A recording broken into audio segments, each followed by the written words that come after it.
2011 की एक जनगणना के अनुसार इंडिया का लिटरेसी रेट 73% था, जो कि 1947 के 12% लिटरेसी रेट से काफ़ी ज़्यादा है। यानी कि देश को आज़ादी मिलने के बाद लिटरेसी रेट काफ़ी हद तक बढ़ा है।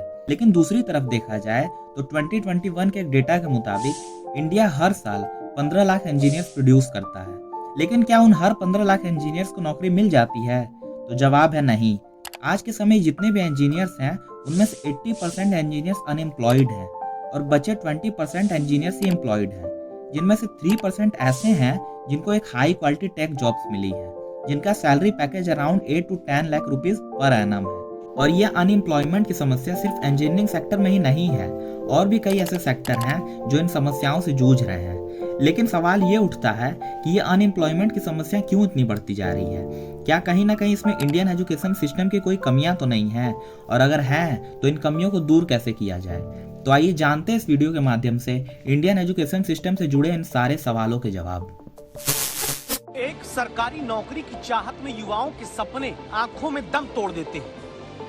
पिछले 8 साल में करोड़ों बेरोजगार युवा रहे। 2005 में स्कूल बना, 12 साल में इमारत की ये हालत है। छत टपकती है, जमीन धंस चुकी है, नींव दरक रही है। लोग कहते थे कि यूपी युवाओं का राज्य है, आंदोलनकारियों का राज्य है, लेकिन आज हकीकत ये हो गई कि उत्तर प्रदेश भारत का सबसे बड़ा बेरोजगार युवाओं का राज्य बन चुका है। अगर इंडियन एजुकेशन सिस्टम का एक रिव्यू लिया जाए तो हमारा Indian education system mainly 2 parts में डिवाइड हो सकता है। पहला है स्कूलिंग एजुकेशन, जिसमें pre primary, primary, secondary education और हायर सेकेंडरी एजुकेशन आता है। और दूसरा पार्ट है यूनिवर्सिटी एजुकेशन, जिसमें ग्रेजुएशन, पोस्ट ग्रेजुएशन आता है।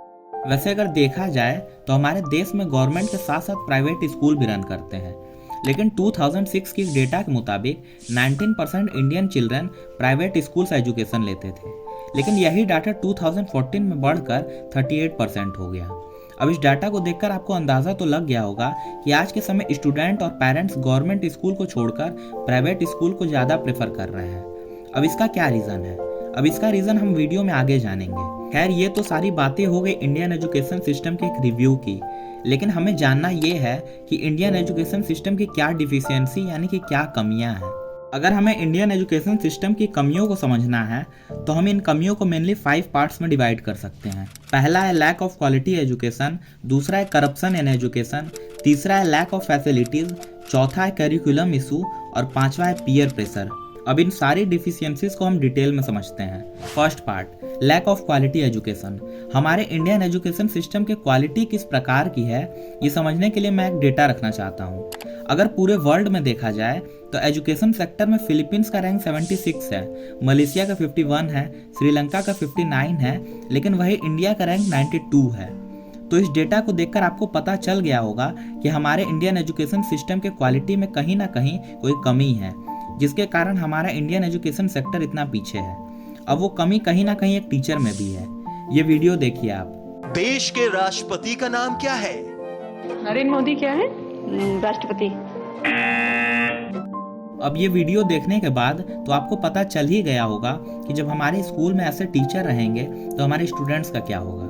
ये फोटो देखिए आप, जिसमें बताया गया है कि एक टीचर बता रहा है अपने स्टूडेंट्स को कि मैं थर्मोडायनेमिक्स और टीचिंग में इंटरेस्टेड नहीं हूँ, लेकिन जॉब की कमी के कारण मुझे ये प्रोफेशन चुनना पड़ा।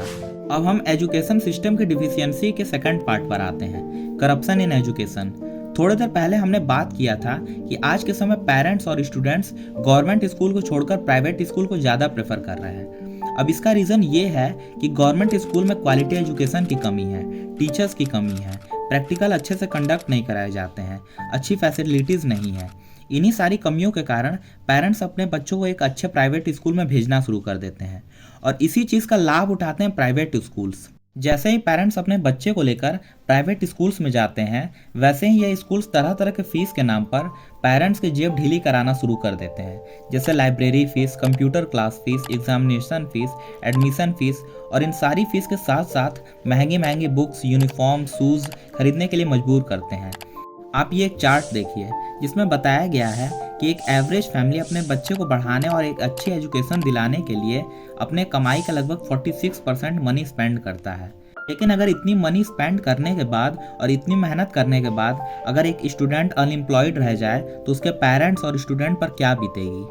जब बात हो रही है कि एक पेरेंट्स अपने बच्चे का एजुकेशन पर कितना खर्च करता है, तो हम ये भी बात कर लेते हैं कि सरकार एजुकेशन पर कितना खर्च करती है।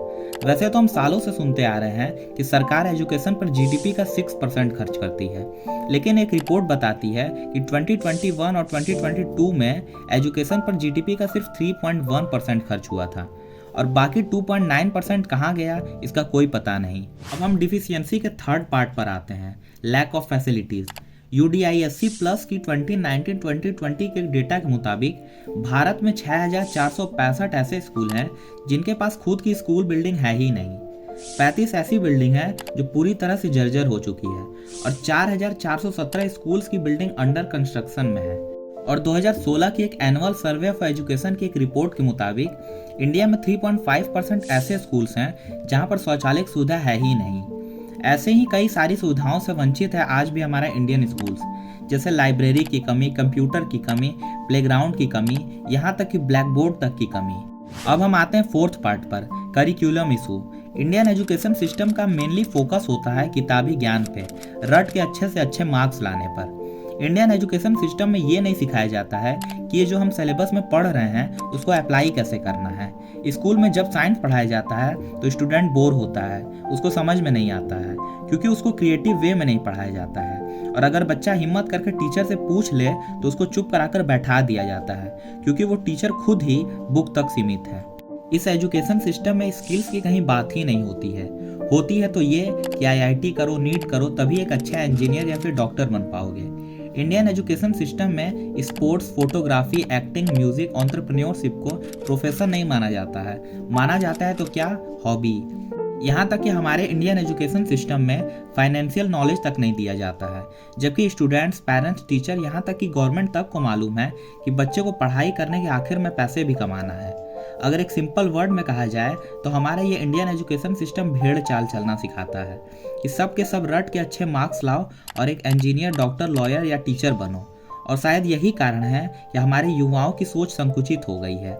वे नौकरी पाने के अलावा कुछ सोचते ही नहीं हैं।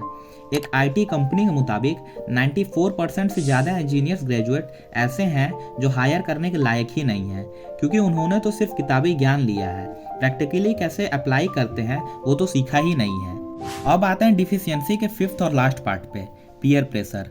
NCRB के एक रिपोर्ट के मुताबिक 2020 में हर 42 मिनट में एक स्टूडेंट सुसाइड कमिट करता था, यानी कि हर दिन 34 से ज़्यादा स्टूडेंट सुसाइड करते थे। और पूरे 2020 में 8.2% स्टूडेंट ने सुसाइड किया था। और ये सुसाइड, डिप्रेशन वाली समस्या सिर्फ 2020 में ही नहीं थी, बल्कि उससे पहले से चली आ रही है। नीरजा बिरला, जिन्होंने यूनिवर्सिटी ऑफ डर्बी से BSc ऑनर्स किया साइकोलॉजी में, जो कि इस समय एमपावर की फाउंडर और चेयरपर्सन है, जो बताती हैं कि 12% इंडियन स्टूडेंट जो कि 4 से 16 तक के एज के हैं वो साइकेट्रिक डिसऑर्डर से पीड़ित हैं और हर 1 घंटे एक स्टूडेंट सुसाइड का शिकार होता है। उसका सीधा सा कारण है डर, पढ़ाई का डर, एग्जाम का डर कि अगर एग्जाम में मार्क्स कम आए तो पेरेंट्स और टीचर क्या बोलेंगे, क्या सोचेंगे। और ये डर टीचर इंडियन एजुकेशन सिस्टम के साथ साथ हमारे पेरेंट्स भी पैदा कर रहे हैं। ये कहते हैं कि तुझे इतने मार्क्स लाने हैं तभी तू एक सक्सेसफुल इंसान बन पाएगा, पैसा कमा पाएगा। रिलेशन में या फिर कोई आस पड़ोस में कोई इंजीनियर, डॉक्टर, टीचर या फिर UPSC क्लियर कर लेता है तो वही चीज़ वो अपने बच्चे पर थोपने लगते हैं कि तुझे भी इंजीनियर, डॉक्टर या फिर UPSC क्लियर करना है। वो सिर्फ अपनी सोच बच्चों पर थोपते हैं। और अगर बच्चा हिम्मत करके अपना इंटरेस्ट बताना भी चाहे कि मैं cricketer, singer, event management, actor या फिर कुछ और बनना चाहता हूँ, तो उसको जवाब मिलता है, जा अब तू तो बड़ा हो गया है, तू हमारी क्यों सुनेगा। और इन्हीं सारी बातों को सुनकर एक बच्चा डिप्रेस्ड हो जाता है और ना चाहते हुए भी वो उसी किताबी ज्ञान की ओर जाता है जो कि उसको समझ में ही नहीं आता है। और इन्हीं सारी समस्याओं से वो डिप्रेशन या फिर साइकेट्रिक डिसऑर्डर का शिकार हो जाता है।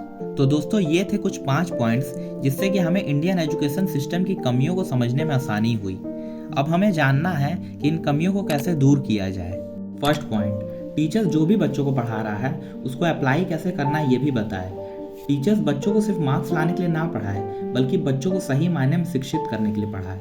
स्कूल्स में सिलेबस के अलावा एक्स्ट्रा करिकुलर एक्टिविटीज़ कराई जाएं, जैसे स्पोर्ट्स, NCC, डांसिंग, सिंगिंग और भी बहुत कुछ।